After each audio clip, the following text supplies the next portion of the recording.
Hi guys, welcome to my kitchen and welcome to my home. Today I'm going to show you how to properly steam your vegetables. Steaming vegetables is such a great way to cook your vegetables because it's very nutritious and it's also low in fat. Contrary to frying your vegetable or even stir frying your vegetables, you don't use any oil at all when you steam your vegetables. And also it's better than boiling the vegetables because you actually get to keep the nutrients of the vegetables, because when you boil the vegetables for too long, the hot water tends to strip the nutrients out of the vegetables, but when you steam them, the vegetables hold on to their nutrients. So if you're on a diet or if you just want to adopt a very healthy lifestyle, then steaming your vegetables is the best way to do it. And it's so easy to do and very quick to do. You don't need any fancy equipment. You don't need to buy a vegetable steamer. Really, it's not necessary at all.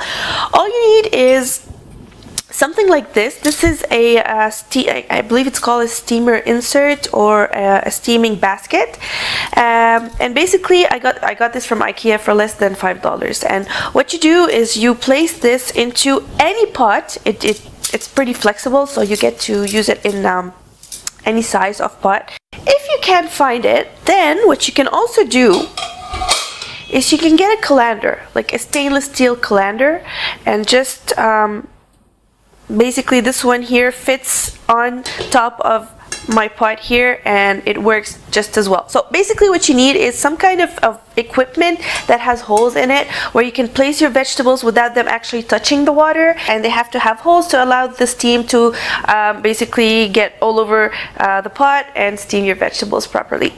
So now we're going to go to the stove and I'm going to show you how I'm going to steam vegetables. So today I'm going to steam green beans, carrots, and mushrooms. One thing though, because each vegetable has their own cooking time or their own steaming time, it is better to use separate or to steam the vegetables separately. I'm going to start by steaming the green beans using my colander. So what I did is I placed some water in the bottom of the pot. That's about less than 1 inch. Actually, it doesn't really matter how much water I put. What's important is that the water does not touch the vegetables. So as you can see here, there's still plenty of space between the bottom of the colander and the water. And then cover the pot and allow the water to boil. So what you want to do is you want to create steam in your pot before you place your vegetables, and that way the vegetables will cook faster because they would be in steam already and they will hold on to their nutrients longer. It shouldn't take any time to have the water boiling, just a few minutes.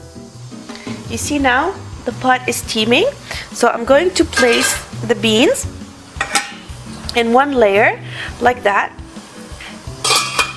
and cover the pot and allow the beans to steam.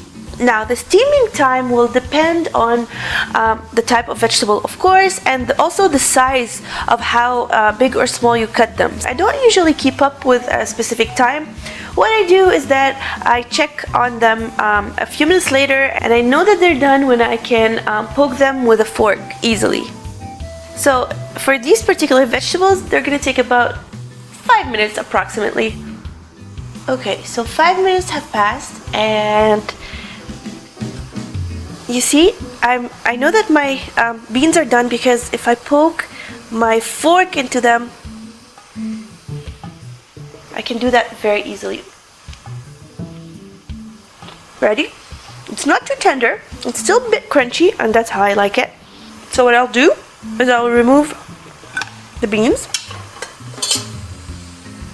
I'm just going to check to see if there's water left, and yes, there's plenty of water left for us to steam the mushrooms. So just drop in the mushrooms in one layer like that, cover them and steam them until they are tender. And actually mushrooms require very little time to cook, so just a few minutes, 3 minutes or so should be enough.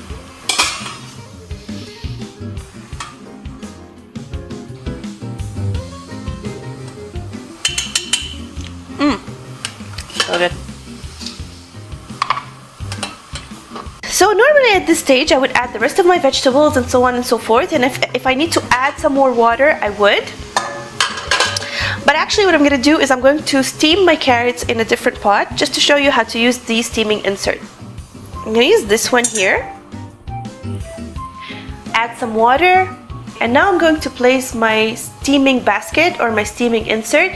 Just one thing though, you see these metal legs? You should not use a non-stick pot with the steaming basket because the metal legs might damage the non-stick surface. So if you're going to use the steaming basket, please use a stainless steel pot like I'm doing here.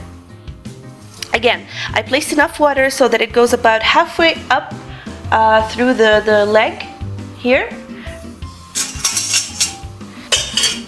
Cover it, and when the water boils and there's steam in the pot, we place the carrots or the vegetables in one layer like this. Cover the pot and steam them until they are tender or until you can poke the fork in them easily. Carrots take a little longer than the other vegetables. Okay, so I can easily poke the fork into the carrots so they're ready. And so this is how we make steamed vegetables. If you're intimidated by eating them alone and you feel they're a little bland, just add your favorite spices, salt, pepper, paprika, some oregano, squeeze some lemon on top.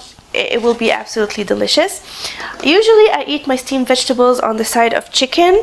Be sure to watch the recipe of the grilled chicken, which I will link down below. And otherwise, bon appétit!